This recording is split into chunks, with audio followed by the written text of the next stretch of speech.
Hello friends, ഇന്ന് ഞാൻ വന്നിരിക്കുന്നത് നിങ്ങളോടൊരു റിയൽ സ്റ്റോറി പറയാൻ വേണ്ടിയിട്ടാണ്. എൻ്റെ ഒരു ഫ്രണ്ടിൻ്റെ ആണ്. ഫ്രണ്ട് ആരാന്ന് പറയുന്നില്ല. ഒരു ഫ്രണ്ടിനുണ്ടായ ഒരു സ്റ്റോറി നിങ്ങളും കൂടെ പറയണമെന്ന് തോന്നി. കാരണം അത് കേൾക്കുന്ന ആർക്കെങ്കിലും ഒരു ഉപകാരപ്പെടട്ടെന്ന് വിചാരിച്ചു. അപ്പോൾ എൻ്റെ തമ്പനിയിൽ കണ്ടിട്ടായിരിക്കും നിങ്ങൾ വന്നത്. അവിഹിതം അല്ലേ? അതിനെപ്പറ്റി അതാണ് നമ്മുടെ ടോപ്പിക്. അവിഹിതം എന്താണ് ആ വാക്ക് അറിയാലോ. ഇപ്പോൾ ഓരോ പെൺകുട്ടിയും കല്യാണം കഴിച്ച് വേറൊരു വീട്ടിലോട്ട് അല്ലെങ്കിൽ ഒരു കുടുംബത്തോട്ട് പോകുമ്പോൾ അവൾ 100 പ്രതീക്ഷകളോടാണ് പോകുന്നത് അല്ലേ?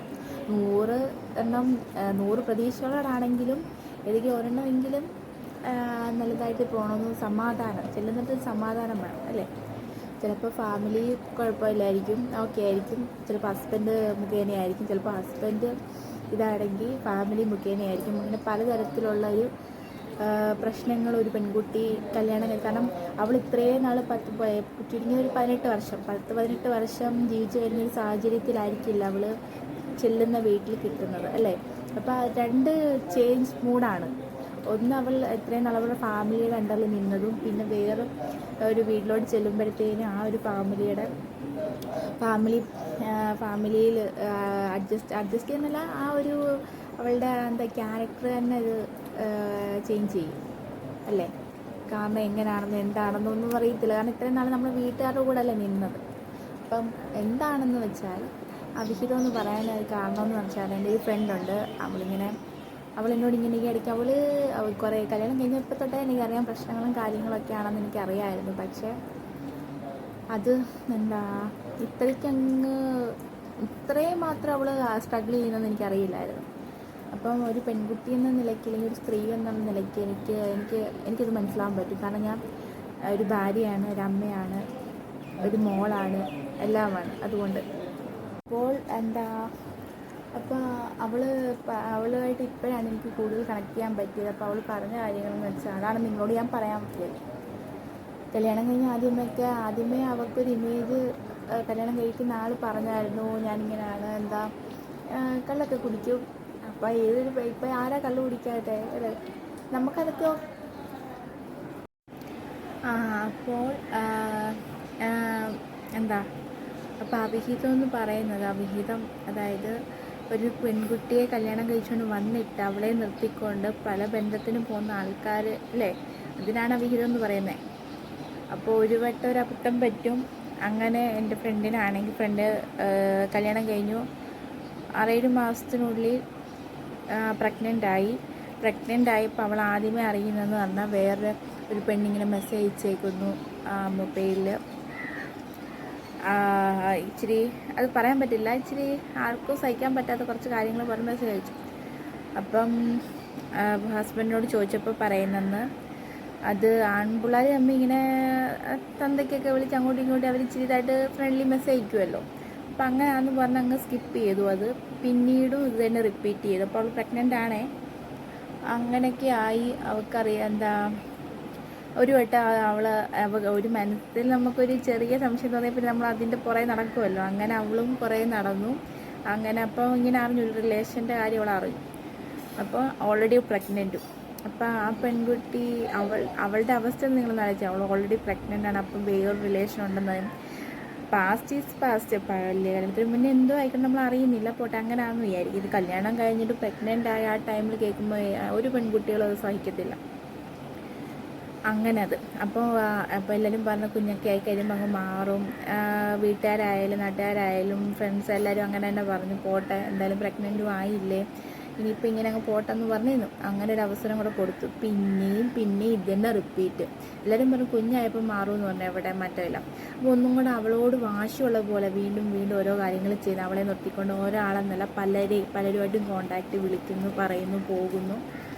അവളെ നിർത്തിക്കൊണ്ട് ഇങ്ങനത്തെ പല ബന്ധങ്ങൾക്കും പോകുന്നു സ്വന്തം ഹസ്ബൻഡ്. അപ്പം ആ ടോപ്പിക്ക് വെച്ചിട്ട് ഞാൻ പറഞ്ഞത്. അപ്പോൾ ആ പെൺകുട്ടികളുടെ അവസ്ഥ നിങ്ങളൊന്ന് ആലോചിച്ച് നോക്കി. എന്തൊക്കെ പ്രതീക്ഷകളായിട്ടാണ് ചെന്നത്. ബാക്കി പോട്ടെ, എല്ലാ ഫാമിലിയിലും പ്രോബ്ലംസ് കാണും. പക്ഷേ ഇങ്ങനൊരു പ്രോബ്ലം ഇന്നത്തെ കാലത്ത് ഒരു പെൺകുട്ടികൾ ഇതൊന്നും സഹിക്കത്തില്ലെന്നാണ് എൻ്റെ ഒരു നില.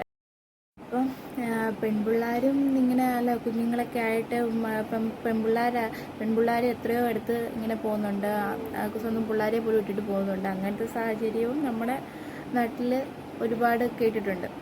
പക്ഷേ രണ്ടായാലും ഞാൻ പറയുന്നത് കല്യാണമൊക്കെ കഴിച്ചൊരു കുടുംബമൊക്കെ ആകുമ്പോഴത്തേന് നമ്മൾ അപ്പോഴത്തെ എന്താ ഇതിന് പലരോടും കാരണം ഫാമിലി പ്രശ്നങ്ങൾ ഉണ്ടാകുമ്പോൾ നമുക്ക് പലരോടും അറ്റാച്ച്മെൻറ്റ് തോന്നും, ആണിനായാലും പെണ്ണിനായാലും.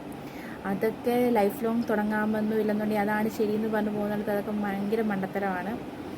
കാരണം അപ്പം നിങ്ങൾ മറന്നു പോകുന്നത് വേറൊരാളാണ്. നമ്മൾ ഇതിന്ന് പറഞ്ഞ് നമ്മൾ സ്വന്തമായിട്ട് കാണുന്ന നമ്മുടെ ഫാമിലിയെയും നമ്മുടെ മക്കളെയും കൂടുള്ളവരെയും മറന്നിട്ട് ഇങ്ങനെയൊക്കെ ചെയ്യുമ്പോൾ നമ്മളത് എന്താ കൊക്കയിലോട്ടാണ് നമ്മൾ പോകുന്നത്, കൊക്കയിലോട്ട്. അപ്പം അങ്ങനെയൊന്നും ചെയ്യാതെ നമ്മുടെ മക്കളെയും ഭർത്താവ് ഭാര്യയെ വിശ്വാസം വേണം, ഭാര്യയ്ക്ക് ഭർത്താവിനും രണ്ടുപേരും പരസ്പര വിശ്വാസത്തോടും നല്ല രണ്ടുപേർക്കും ബഹുമാനം. ഭാര്യയ്ക്ക് ബഹുമാനം കൊടുക്കാത്ത അങ്ങനത്തെ കുറേ ആൾക്കാർ ഞാൻ കേട്ടിട്ടുണ്ട്. എനിക്ക് അറിയാവുന്നതാണ്. എന്തുകൊണ്ട് ഭർത്താവിന് നമ്മൾ റെസ്പെക്റ്റ് തിരിച്ച് ഭാര്യയ്ക്കും റെസ്പെക്റ്റ് വേണം. രണ്ടുപേരും ഈക്വലായിട്ട് വേണം അവരുടെ പ്രശ്നങ്ങൾ സോൾവ് ചെയ്യാനായിട്ടാണെങ്കിലും അവരുടെ പ്രശ്നങ്ങൾ പറഞ്ഞ് തീർക്കാനായിട്ട് എല്ലാം ഒരുമിച്ച് നിന്നാൽ പല പ്രശ്നങ്ങളും കമ്മ്യൂണിക്കേഷൻ അതാണ് ഏറ്റവും ഫസ്റ്റ് വേണ്ടത്. തുറന്ന് സംസാരിക്കാൻ പറ്റണം, നമ്മുടെ പാർട്ട്ണറിനോട് തുറന്ന് സംസാരിക്കാൻ പറ്റണം. ഓക്കെ, അങ്ങനെ ഇല്ലാത്തതുകൊണ്ടാണ് അപ്പം ചില സമയങ്ങളിൽ നമുക്ക് തോന്നും നമ്മുടെ പാർട്ട്ണറെക്കാളിലും ബെസ്റ്റ് ഇതാണ്, അല്ലെങ്കിൽ ഇങ്ങനെ പോയാൽ എനിക്ക് ഇങ്ങനെ കിട്ടും എന്നൊക്കെ പറയുന്നത്. അത് അങ്ങനെ പോയാൽ അങ്ങനെ ലൈഫ് നശിച്ചുകൊണ്ടേയിരിക്കും. അപ്പോൾ എൻ്റെ ഫ്രണ്ടിൻ്റെ കേസ് പറയുകയാണെന്നുണ്ടെങ്കിൽ അവൾ പാവം, എനിക്കറിയാവുന്ന ആളായതുകൊണ്ടാണ് ഞാനിങ്ങനെ ഇത് പറയുന്നത്. അപ്പോൾ എന്താ അവളുടെ സിറ്റുവേഷൻ എന്ന് പറഞ്ഞാൽ ഭയങ്കര ഒരു പെൺകുട്ടികൾക്ക് സഹിക്കാൻ പറ്റില്ല. അത് കേട്ടപ്പോൾ തന്നെ ഞാനങ്ങ് ഇല്ലാതായിപ്പോയി. കാരണം നമ്മുടെ പാട്ടിനെ നമ്മൾ ഇത്രയും മാത്രം വിശ്വസിച്ചിട്ടും വേറൊരു റിലേഷനിൽ പോകാനായിട്ട് അവൾക്കാണെങ്കിൽ ഒരു കുഞ്ഞുമുണ്ട്. ആ കുഞ്ഞിനെ പോലും ഓർത്തില്ലല്ലോ. അങ്ങനെയൊക്കെ ഒരാളെ വിളിക്കാനും കാണാനും ഒക്കെ തോന്നുമ്പോൾ എന്തുകൊണ്ട് സ്വന്തം കുഞ്ഞിനെ ഓർക്കുന്നില്ല, ഈ ആ ഫാമിലി ഓർക്കുന്നില്ല, ഇത്രയും വിശ്വസിക്കുന്ന പാർട്ട്ണറെ ഓർക്കുന്നില്ല. ഒരു അബദ്ധം പറ്റിയപ്പോഴും അവൾ ക്ഷമിച്ചില്ലേ, വീണ്ടും എന്തിനാ അവളെ കൊണ്ട് ഇങ്ങനെ അവളൊരു പാവമാണ്. അവളോട് വീണ്ടും പറഞ്ഞ് ഇനി അങ്ങനെയൊന്നും ഉണ്ടാകത്തില്ലെന്ന് പറഞ്ഞപ്പോൾ അവൾ മീതി കുഞ്ഞൊക്കെ ആയില്ലേ, ഇനി അങ്ങനെ കുഞ്ഞിൻ്റെ ഭാവിയും കൂടെ ഓർക്കണ്ടേന്ന് പറഞ്ഞുകൊണ്ട് കുറേയൊക്കെ. അപ്പോൾ നാട്ടുകാർ തെണ്ടികളും കുറേ റിലേറ്റീവ്സ് അവരെല്ലാം പറഞ്ഞെന്താ ഇതൊക്കെയാണ് ജീവിതം, ഇതാണോ ജീവിതം, എനിക്കറിയാൻ വേണ്ടി ഇതാണോ ജീവിതം? ഒരിക്കലും അല്ല. ഇന്നത്തേന്ന് പറഞ്ഞാൽ വേണ്ടെങ്കിൽ വേണ്ട ആ ഒരു ഇതിലാണ്. പെൺകുട്ടികളെല്ലാം ഒന്നും കൂടെ സ്മാർട്ടാണ്. സൂസൈഡ് അങ്ങനെയുള്ള കാര്യങ്ങൾക്കൊന്നും പോകാതെ വേണ്ടെങ്കിൽ വേണ്ട. പെൺകുട്ടികൾക്ക് എന്തിനാണ് ഇത്ര ലിമിറ്റേഷൻസ് വരുന്നത്? അതായത് ആണുങ്ങൾ എന്ത് കാണിച്ചാലും പെൺകുട്ടികൾ സഹിക്കണം. എന്ത് മിസ്റ്റേക്ക് കാണിച്ചാലും തിരിച്ച് പെൺകുട്ടികളൊരു മിസ്റ്റേക്ക് കാണിക്കുകയാണെങ്കിൽ, അതായത് ഒരു ഫാമിലി വന്നിട്ട് ഒരു കുഞ്ഞുങ്ങളൊക്കെ ആയാലും അങ്ങനെ കുഞ്ഞുങ്ങളാവുന്നതിന് മുന്നായാലും ഭർത്താവിനെ വഞ്ചിച്ച് വേറൊരു അങ്ങനെ ചെയ്യുകയാണെന്നുണ്ടെങ്കിൽ സഹിക്കുമോ? ഇല്ല. അതേ സെയിം എഫക്റ്റ് തന്നെയാണ് തിരിച്ച് ചെയ്യുമ്പോഴും. എന്നുവെച്ചാൽ പെൺകുട്ടികൾ പോകുന്നില്ലെന്നല്ല, എത്രയോ പലയിടത്തും പോകുന്നുണ്ട്. പക്ഷേ ഈ കേസ് ഞാൻ പറയുവാണ്, ഇയാളിങ്ങനെ ഇവളോട് ചെയ്യുമ്പോൾ തിരിച്ച് ഇതുപോലെ തിരിച്ച് അയാളോട് ചെയ്യുമ്പോൾ അയാൾക്കത് എന്തുകൊണ്ടത് മനസ്സിലാക്കാൻ പറ്റുന്നില്ല? തിരിച്ച് അവൾ ചെയ്ത അയാൾ അക്സെപ്റ്റ് ചെയ്യുമോ? ഇനി ഒരു അവസരനോട് കൊടുക്കുക, ആടി ഇനി നീ ചെയ്യാതിരുന്നാൽ മതി, എൻ്റെ തെറ്റുകൊണ്ടല്ലേ, അങ്ങനെ പറയുമോ? ഇല്ല, ഒരിക്കലും പറയത്തില്ല. അവരുടെ ഫാമിലിയും പറയത്തില്ല. കാരണം എവിടെ ആയാലും തെറ്റ് ചെയ്യുന്നതായാലും എല്ലാം കുറ്റം പറയുന്നത് പെൺകുട്ടികളെയാണ്, അല്ലേ? അതല്ലേ പണ്ടുള്ള ആൾക്കാർ പറയുന്നത്, എന്താ ഇല മുള്ളേ വീണാലും ഇല വന്ന് മുള്ളിൽ വീണാലും മുള്ള് വന്ന് ഇലയിൽ വീണാലും ആർക്കാ കേട്? ഇലയ്ക്കാണ് കേട്, അല്ലേ?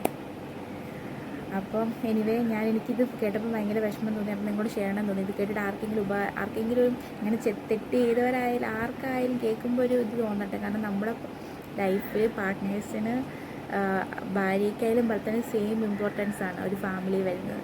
അവർ പരസ്പരം മനസ്സിലാക്കി കമ്മ്യൂണിക്കേഷൻ അങ്ങനെ മുന്നോട്ട് പോയാൽ പകുതി പ്രശ്നങ്ങൾ നമുക്ക് അവോയ്ഡ് ചെയ്യാൻ പറ്റും. ബാക്കിയെല്ലാം എന്താ അപ്പോഴത്തെ ഒരു സുഖം മാത്രം. പലരോടും നമുക്ക് അറ്റാച്ച്മെൻറ്റ് തോന്നും, അഫെക്ഷൻ തോന്നും, ലവ് തോന്നും, അതൊക്കെ അതും സ്കിപ്പ് ചെയ്തിട്ട് നമ്മുടെ കൂടെയുള്ള പാർട്ട്ണറിനെ മനസ്സിലാക്കി അവരുടെ തെറ്റ് നമുക്ക് ഇങ്ങനെയൊക്കെയാണ്, നമ്മുടെ പ്രശ്നങ്ങൾ ഓപ്പണായിട്ട് സംസാരിക്കുമ്പോൾ പല പ്രശ്നങ്ങളും മാറും. അതുകൊണ്ട് അങ്ങനെ എന്തെങ്കിലും ഇതുണ്ടെന്നുണ്ടെങ്കിൽ ഒരു പെൺകുട്ടിയുടെ ജീവിതമായിട്ടാണ് അങ്ങനെ ചെയ്യുന്നത്. അപ്പം ഇത് കണ്ട ആർക്കെങ്കിലും ഹെൽപ്ഫുൾ ആണെങ്കിൽ ഹെൽപ്ഫുൾ ആവട്ടെ. അതുപോലെ എനിക്ക് നിങ്ങളോട് ഷെയർ ചെയ്യണമെന്ന് തോന്നി ഈ ടോപ്പിക്ക്. കാരണം ഞാനൊരു സ്ത്രീയാണ്, അതുകൊണ്ട് അപ്പോൾ ഇനി എൻ്റെ ഈ വീഡിയോ സപ്പോർട്ട് ചെയ്യണം. വീഡിയോസ് ഇഷ്ടപ്പെട്ടിട്ടുണ്ടെങ്കിൽ ലൈക്കും ഷെയറും സപ്പോർട്ടും ചെയ്യണം. Thank you.